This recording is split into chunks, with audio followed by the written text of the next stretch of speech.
Developing today, Prince Harry's meltdown. New reporting reveals that he is in bad dad therapy over fears he could become a deadbeat father and divorcee like King Charles. We're going to get analysis on this shocking decline, and that is really what it is, actually, from Angela Levin, Prince Harry's biographer, in just one moment. But first, let me take you through this new reporting from Radar Online's Matthew Acton, who writes, petrified Prince Harry is seeing a therapist to avoid becoming a deadbeat dad like Prince Charles. It's King Charles now, isn't it? Radar Online can reveal. The royal still resents Charles's treatment of his mum, Princess Diana, who confessed she was left feeling closed off by her former husband's cruelty seconds after she delivered Harry. She said the first words out of her then husband's mouth when Harry was born was a hint that the ginger-haired boy may have been the result of Diana's affair with red-headed cavalry officer James Hewitt. Diana said Charles sneered when he laid eyes on Harry and said, "Oh God, it's a boy and he's even got red hair." She added, "Something inside me just closed off." The princess also claimed that she hid Harry's gender from Charles because she knew how much he wanted a little girl. She went on to self-harm over Charles's snide comments about her weight. A source said about Harry's big into wellness and mental health, now thanks to Meghan's influence and his involvement in mental health charities. He's been supported by Meghan in his decision to see a counsellor as he's racked with fear he will fall into the classic trap of repeating mistakes from the past. It's well known how scarred he is by tales of Charles's cruelty to his beloved mother, and he sees therapy as a way of becoming the best dad possible to his son Archie and little girl. His therapy is classic blame the parents stuff. It's not that he's a bad dad, he just wants to do everything he can not to do what Charles did. They added Harry is also still horrified over Charles's handling of Diana's death. Now look, Angela, you spent all of that time with Harry. You know how complex his emotions are when it comes to his father, but I think the guy's in trouble at the moment. I've got a couple of videos from him this week, which I want you to look at in just one moment. But first, do you really think more therapy, more slagging off of Charles, more blaming your dad is the solution here, Angela? Really? Do something for me right now. It is free. It is easy. It is simple. Just hit that subscribe button on YouTube. That's because over 50% of you watching this video haven't done that yet. No, I've got two important things to tell you, Okay, really. good. This feeling that he has, that Diana said that Charles, her husband then, didn't want another boy, right? In my book, and I got it before, but let me read you something. Charles was there for the whole of the birth, which he wasn't with William. And he said afterwards it was a marvellous experience. And he said he decided after a month that he would give an interview to a television in America and tell them all about having a second son. And he wouldn't have done that unless he was very, very excited about it. And he said that Harry is absolutely adorable. It's very, very interesting to have a second child because once you have a second one, you are really relaxed as a parent and you're able to communicate to him. An atmosphere is much greater. And Harry is extraordinarily good. He sleeps marvellously and he eats very well. Now, don't tell me that's somebody who wanted a girl. Right? He loved him. What he might have said is that, "Oh, I'd have loved a little girl. Oh, never mind." But it's not actually that's the end of the world. And he wasn't actually against him in any way. And the other thing that I'd just like to tell you quickly is that, you know, Harry is trying to make his father actually really ill. And he wants to go on and on and on until he gets his way. But if he's going to make another sort of talk to the BBC like he did before, which is extremely rude and extremely powerful, why should the Charles see him? I mean, it just doesn't make any sense. If you want to get round someone, you apologise, you go and see them, you're quiet, you don't want to. He is still determined to go and get the king to apologise for Meghan. You see, everything he does is about apologising to Meghan and being nice to Meghan. And he won't actually, there's no point going to a psychiatrist or anybody like that. If you're still living in that place, it's not going to work. He's got to recover himself before he can actually get help. And he won't listen to anybody else but Meghan. Meghan gives him advice and tells him what to do, and that's it. So he's not going to be able to, he won't let himself, because this is the only thing he's got. It's her, isn't it, and the children, because he doesn't want to leave them. I'm quite sure about that. And he doesn't want to upset, not even leave her, but upset her. And you can't go to anybody to help you with mental problems if you're not going with a sort of open mind to do it, and he was not. So it's a nonsense. It is, Angela, but I mean, I've seen Harry in these videos this week, and I wanted to show them to you, Angela, because I think he genuinely is losing it at the moment. So there's this speech that he's giving for Travelist, but it's like he's going through the motions. He doesn't look engaged. He just looks and feels like a broken man, I thought, when he was delivering this speech. Watch. Represents 10% of global GDP. The opportunity to drive positive social change is enormous. Our new data initiative aims to give us a clearer understanding of how tourism can be a genuine force for good and what changes are needed to ensure that it delivers on that promise. I've seen tourism done well, and I've seen it done poorly, as many of you in this room probably have too. It's what inspired me to create Travelist in the first place, because the business relies on destinations, and those destinations are held together by the people who call them home. Tourism has the potential to make an incredible difference if we channel it with good intentions. And with the industry set for a massive growth expected to represent nearly 11.4% of the global economy by 2033, we have to be single-minded in how we harness that power. At Travelist, we're committed to creating a tourism industry that works for everyone, not just for those sitting in boardrooms or on faraway islands. Our collective responsibility is clear: to ensure that travel becomes a positive impact sector and the benefits reach every level of society. I mean, Angela, especially in that speech, it's the worst I've ever seen him. He looks and feels broken, and it's like he doesn't believe what he's saying. He's going through the motions. It's robotic, isn't it? Yeah. It's like wind you up, bah, bah, bah. Yes. Did you see that? It's very, very sad. I think it's very, very sad. But he has to change the direction of what he's doing, isn't he? I mean, because this man, you know, if he goes to somebody, they're going to try and persuade him. He wants them to help him persuade his father to see his children, and he hopes that, you know, the person can help him. But if you never see a person's face, you're not going to fall in love with them. You don't say, "Oh, aren't they sweet? Aren't they lovely?" You know. And King Charles, I can't imagine sort of scrambling through to try and find something where you can see a bit of a face or anything like that.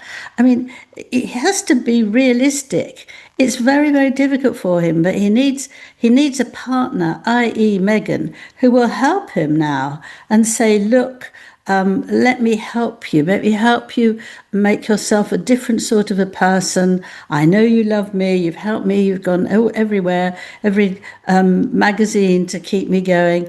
And now can I help you?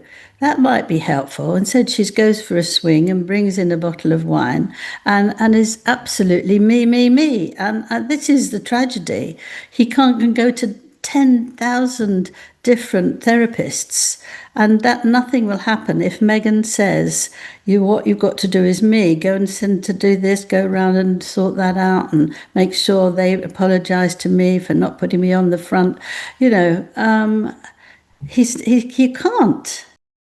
Angela, meanwhile, this week, the Daily Mail is claiming that the reason behind Prince Harry's decision to allow Meghan Markle to pimp out the children, Prince Archie and Princess Lilibet, all over Instagram, is because he's effectively trying to get to Charles.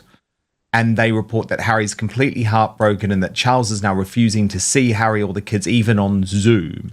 And they say it isn't a PR move, but it's desperation on his part because he wants Charles to see what he's missing. What do you make of that? Well, it's ridiculous, isn't it? You're not missing when you don't see someone's face. To see their back is a ridiculous aim, isn't it? To see the length of their hair isn't going to tell you anything about them. There we are with the roses. Now, would you fall for those two children? They look very sweet, but they're not actually. Well, those are too young now. They are back again. You just see them by their back, and that's not going to work. There's no point loving them when they were, 1 or 2, and everybody's laughing. You want to see children who come over and will spend a few days and you can see what they're really like. But he won't do that, will he? Because he's got to have protection 3 days or 5 days a week. And you can't have somebody who's going to go into the room and start shouting about what they have to do with Meghan and how disappointed they are and they didn't give him enough money. You can't do that because Charles has also got a cancer problem and you've got to be very careful about these things. He's not going in with a good heart about his parents. He's going in to punish them and to not his parent, his father and his brother. He can't do that until he recovers that anger that he's got inside him. And he won't cover that until Meghan puts on a different face and helps him, not anybody else. None of anybody else matters. It's him. If she really looks after him, he needs looking after and caring for. Absolutely he does. But she's the only one who can help him to go there.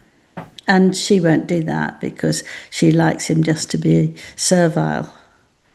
Yeah, it's just so bizarre, the whole thing.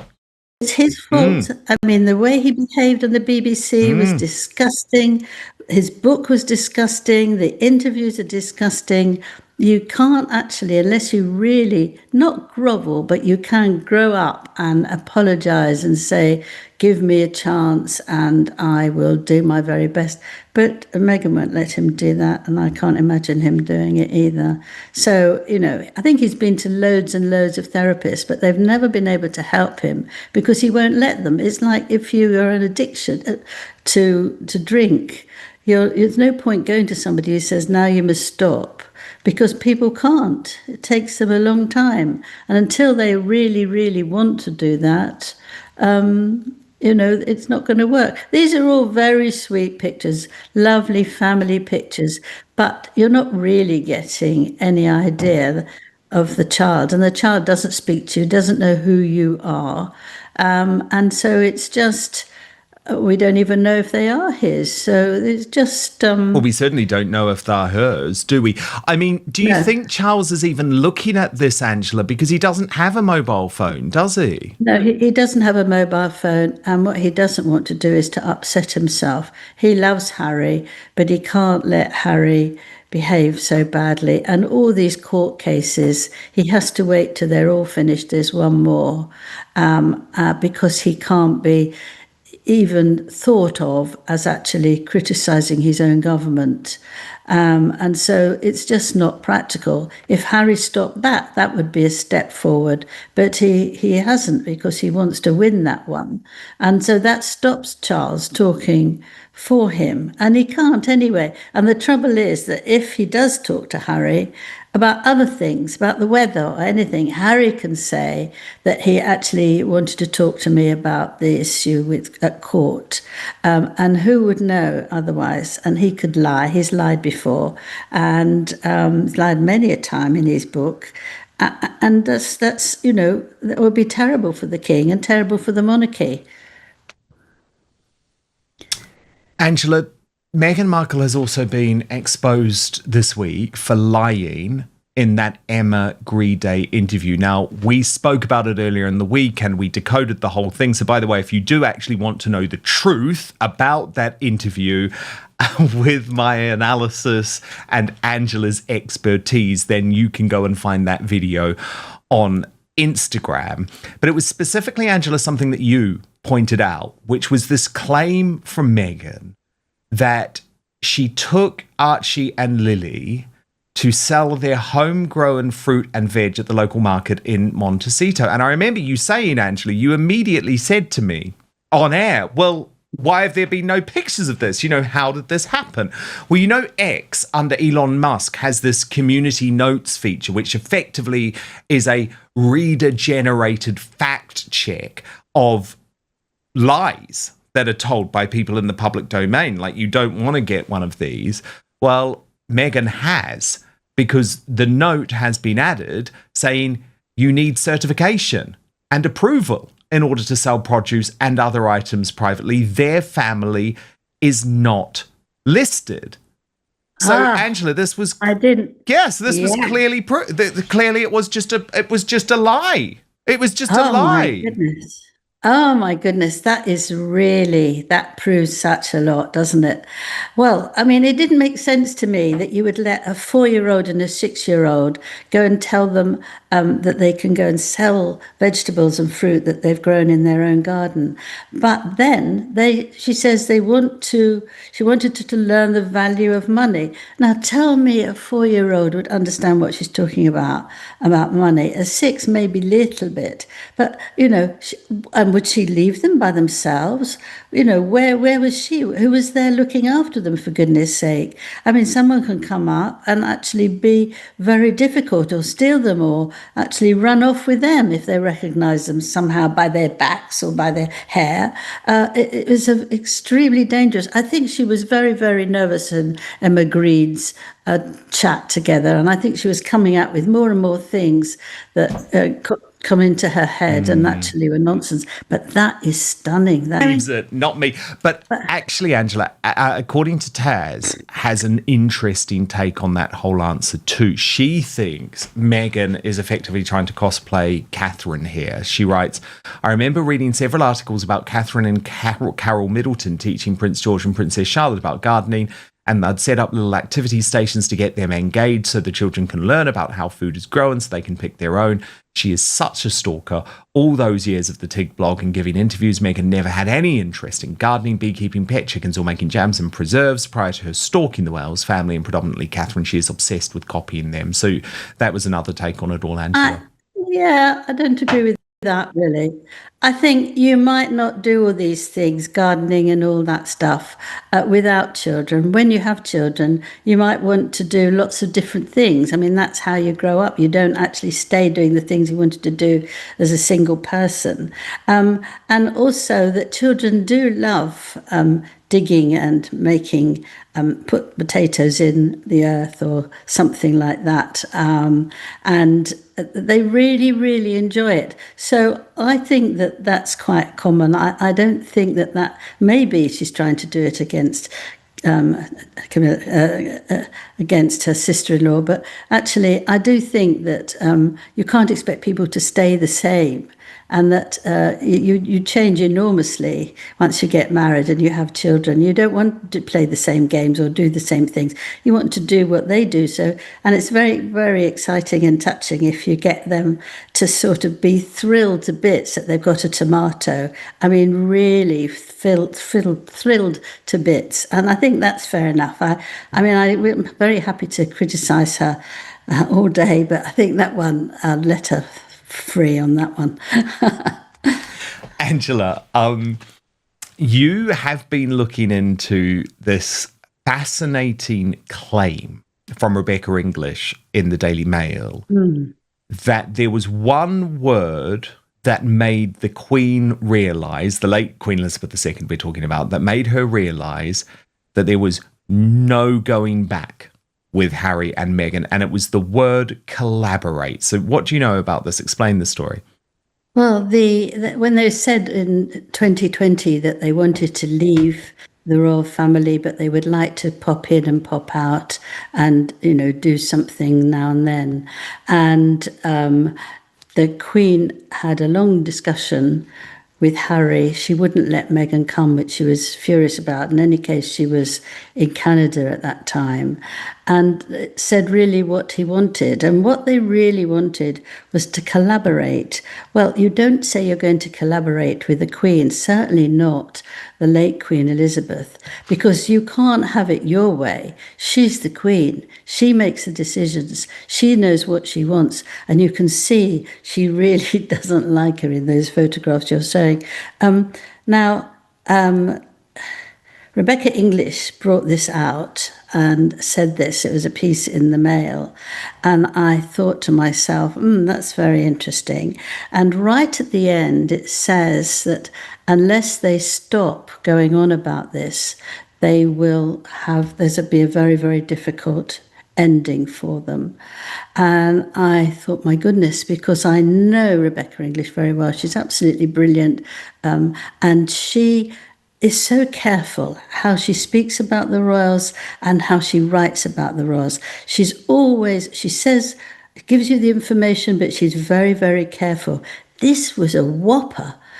She wouldn't have said this unless the royal family are now mighty fed up with Meghan and are going to hit her back if necessary. That's my reading of it. And there has been another one that's very, very similar, that now they're opening the door, which they never said anything in it, and they want to be quiet and they don't want to get into a fight.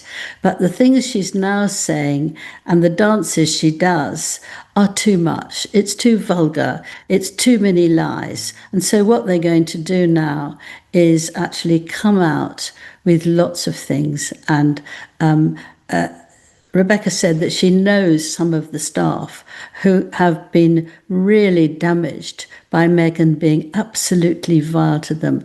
They were people who'd helped her for a long time, and she could see for herself. Attention has once again turned toward Meghan Markle and the role she allegedly plays in Harry's ongoing fallout with the royal family. Critics claim Meghan continues encouraging Harry to publicly revisit family conflicts because controversy keeps the Sussex brand in the headlines. Some commentators even argue that Harry now appears emotionally dependent on Meghan's approval and isolated from the support system he once had inside royal circles. According to royal analysts, Harry's closest relationships with his father, brother, and longtime friends have deteriorated dramatically since moving to California. And while Meghan continues focusing on media projects, branding, and celebrity partnerships, critics say Harry increasingly looks emotionally exhausted and disconnected. That contrast is becoming impossible for the public to ignore. At this point, Prince Harry's situation appears deeply complicated. There are clearly unresolved emotional issues, fractured family relationships, and enormous public pressure surrounding his life. But many critics believe the constant cycle of interviews and accusations is only making things worse. As for Meghan Markle, her critics argue she continues pushing forward with branding and publicity while Harry increasingly looks isolated and emotionally drained. The question now is whether the Sussexes can finally step away from the drama and rebuild their public image, or whether this ongoing royal war will continue consuming both of them. And honestly, public patience may be running out. But I want to know your thoughts. Do you think Prince Harry is genuinely struggling emotionally? Or do you believe the Sussexes continue fueling controversy for publicity and relevance? Let me know in the comments below. And if you enjoyed this breakdown, don't forget to like, subscribe, and turn on notifications so you never miss the latest royal drama and commentary.